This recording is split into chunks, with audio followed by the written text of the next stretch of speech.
Hello there YouTube, and welcome to a brand new BADCompanySarge Skyrim build, The Prisoner. I've been having people ask over and over again for more Argonian builds, so I've been working on a few different ones. In addition to the build you're watching right now, there will be another Argonian build coming in the next couple of weeks, so make sure to subscribe so you don't miss it. As for this build, feel free to keep watching or head down to the description to skip ahead to a specific section. The main skills of this build are Restoration, Alteration, and One-Handed. In both Restoration and Alteration, you'll want to always have the cost reduction perks for the correct level of spells you are using. Additionally, I went with Stability, Mage Armor, and Magic Resistance in Alteration, as these will all combine together to make you much harder to kill. In the Restoration tree, the only additional perk you really need is Regeneration. However, I also went with Ward Absorb, to help me combat mages more effectively. One-Handed is our damage dealing perk, and all you really need to focus on is Armsman, for extra base damage. Fighting Stance can also be quite useful to have if you regularly find yourself low on stamina.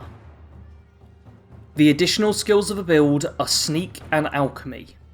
With Sneak, I only went with the first rank of Stealth and then Backstab, so I could get bonus sneak attack damage with my axe. In Alchemy, I would recommend going up to the Benefactor perk, as the main use we have for Alchemy is to make Restore Health potions to keep us alive. When leveling with this build, I recommend going somewhat equally between Health, Magicka, and Stamina. You need a healthy dose of all three, so you don't want to neglect any of them if you can help it. The standing stone I recommend for this build is the Serpent Stone. This will let you get a free damaging paralyze once a day, and is great for taking an opponent out of action in a pinch. As an alternative to the Serpent Stone, you can always go with the Lord Stone for some extra base defense. The only power I really used with this build was Hiskin, the Argonian racial ability. This is really good if you're running low on both potions and magicka, as it provides a third way for you to heal yourself up. As always though, there are a ton of powers that could be helpful for this build, so add on anything that you particularly like using. The weapon this character wields is a Falmer War Axe. I chose this purely for the aesthetic, as I feel the weapon has a real brutal look to it. This is by no means a powerful weapon, so don't expect to be taking everyone down in a single hit. Instead, be prepared to lash out with rage and fury, to land as many blows as possible. The prisoner wears ragged trousers.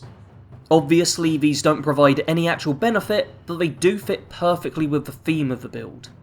Additionally, wearing clothing instead of armour makes you slightly faster, and you'll be wanting to use this to your advantage whenever you can. Thanks to having Alteration as a skill and taking the Mage Armor perks, we also won't be too vulnerable, so don't worry too much about the lack of armour. The main faction for this build is the Stormcloaks. Sure, you stick out from a horde of Nords around you, but you share their passion for hating elves. The Stormcloaks are just about the only faction in Skyrim where you won't be somewhat aligning yourself with an elf, so it's the best faction for the character. Ideally, you won't be travelling with any followers, but you can side with Darkethus if you really want one. You'll be sympathetic to him, but he doesn't share your lack of morality to quite the same extent, making him an uneasy ally at best. Sadly though, he is the only Argonian companion in the game without using mods. The Prisoner is a fast warrior who supports himself with Restoration and Alteration spells. You will want to cast your most powerful flesh spell on yourself before combat begins, and then either approach stealthily or rush head on, depending on the situation. Typically, I'll try to start off with a sneak attack, but often you will find that's not viable, so be prepared to switch things up at a moment's notice. When you get into combat, you want to dart around the enemy, lashing out whenever you can and trying to dodge as many of their attacks as possible. Staying mobile is a key strategy, so don't let yourself get cornered. Once you start taking damage, you have 3 methods to heal up: healing spells, potions, and the Hiskin ability. This provides you with a surprising level of staying power. However, you will want to keep a close eye on all 3 of these, as the last thing you want is to run out of potions and magicka and then realise you've already used the Hiskin ability. As a final tip, don't forget that your schools of magic are home to some really handy spells for specific situations. Turn Undead can help in a pinch when facing tough Draugr, Wards are excellent for fighting powerful mages or dragons, and Paralyze is just awesome. For roleplaying with this build, your focus should be on eradicating Elvenkind from Tamriel, starting with the Dark Elves. The hatred this character bears can never be satisfied, so instead you should just focus on getting as much revenge as you can, before you finally breathe your last breath.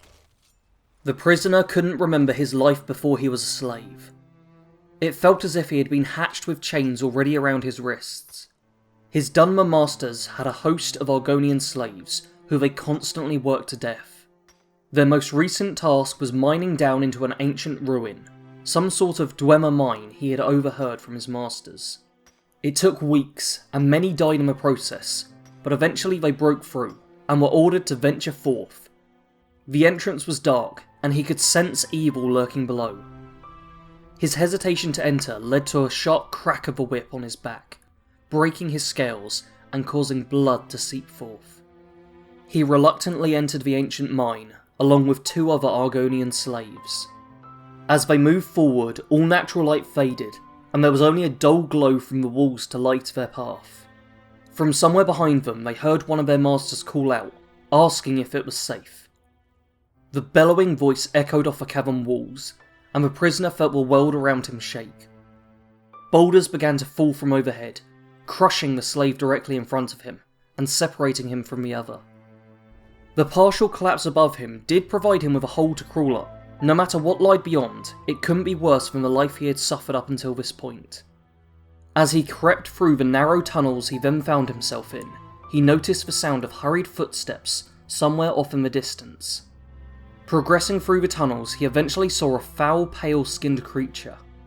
He had heard of a Falmer before, but hadn't seen one before this point. It appeared to be on its own, so he crept over to it as silently as possible. He quietly moved into striking distance, before lashing out with his claws, flailing at the creature with unparalleled fury.